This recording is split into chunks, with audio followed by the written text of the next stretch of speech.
বিজয়ের ময়দানে না থাকলে জিবরাইলও জানাজা করলেই জান্নাতে যাবে না।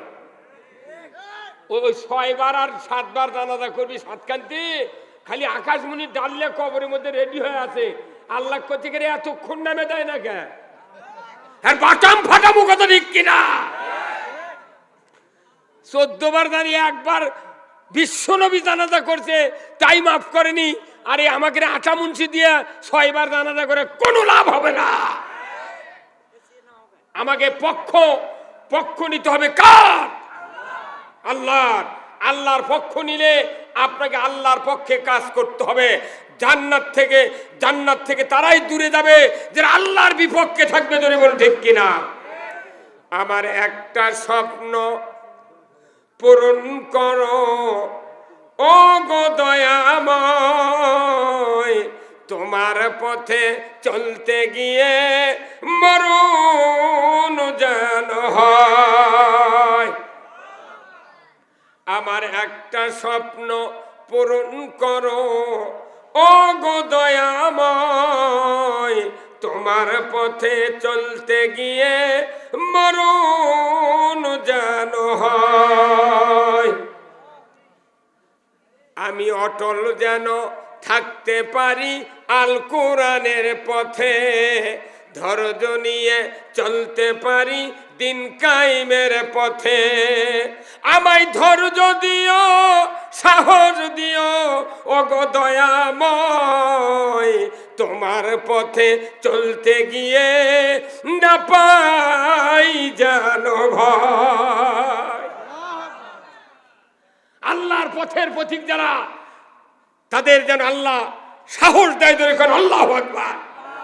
আমার ভাইয়েরা, হযরত উমর ফারুক রাসূলের হাতে তৈরি করা রাষ্ট্রপতি। ধরে বলেন ঠিক কিনা?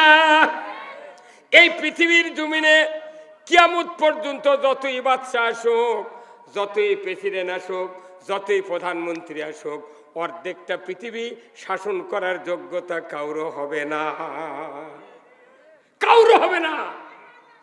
এই অর্ধেকটা পৃথিবীর বাদশার চরিত্র কিরকম?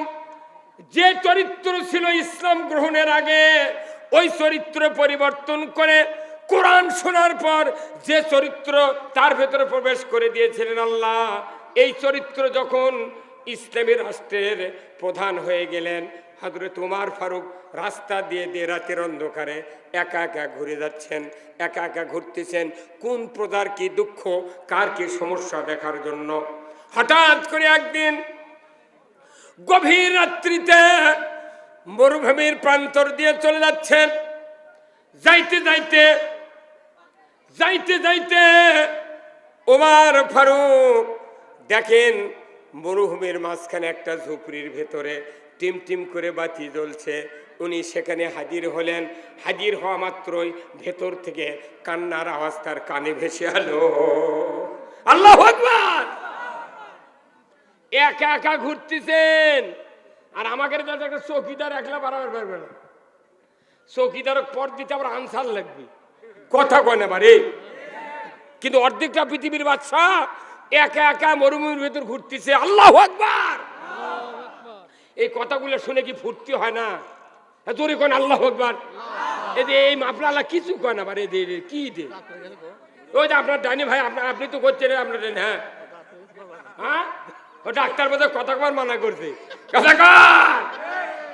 আরে কোরআনের কথা, রাসূলের সাহাবীদের কথা শুনলে ফুর্তি করে সাহস কে বলতে পারছে? তাহলে আল্লাহ আরশ আজিম থেকে বুঝবে এখানে আমার পক্ষের লোক আছে। কথা কি ঠিক কিনা? আমার ভাইয়েরা, উমর ফারুক ঝুপড়ির নিকটবর্তী হতে না হতেই ভিতর থেকে এমন মহিলার কান্নার আওয়াজ কানে ভেসে আসলো। উমর ফারুক বাইরে থেকে বললেন, রে ঝুপড়ির মালিক, কি আছো? তোমার এই ঘরের ভেতরে একজন মহিলার এত কান্নার আওয়াজ, আর্তনাদের খবর কেন শুনতে পাই? কি হয়েছে তোমার ঘরের ভেতরে? ভেতর থেকে একজন বেদুইন ইহুদি বলল, রে পথিক, তোমার কাজে তুমি চলে যাও, আমরা এখানে যে বিপদে আছি তোমাকে বলে কোনো লাভ হবে না। উমর ফারুক বললেন, ভাইজান তোমাদের কি বিপদ? কি সমস্যা আমাকে একটু বলো না, আমি যদি সামান্যতম উপকার করতে পারি। আল্লাহু আকবার। বেদুইন বুকের সাহসের উপর ভর করে বললেন, ও পথিক, বলা তো যায় না, লজ্জার কথা। ওমর ফারুক বাহির থেকে বললেন, কি হয়েছে বাবা, তুমি একটু বলো না। বেদুইন বলে, ও পথিক, আমার নতুন একজন স্ত্রী সবেমাত্র গর্ভবতী হয়েছিল, আজকে তার প্রসব বেদনা উঠেছে, প্রসব বেদনা উঠেছে। ও পথিক, আমার এই রুমের ভেতরে একজনও মহিলা নাই, তাকে এই ডেলিভারির কাজে সহযোগিতা করবে কেউ নাই, কেউ নাই, আমি কিচ্ছু করতে পারি না। আমার স্ত্রীও কাঁদে, আমিও কাঁদি, আমি বিপদে পড়েছি, সাহায্য করার মতো কোনো পদ্ধতি আমার জানা নাই, এই হলো আমাদের সমস্যা। ওমর ফারুক দেরি করলেন না, বীর বিক্রম বরে নিজের বাড়ির দিকে রওনা হলেন। বাড়িতে উপস্থিত হলেন গভীর রাত।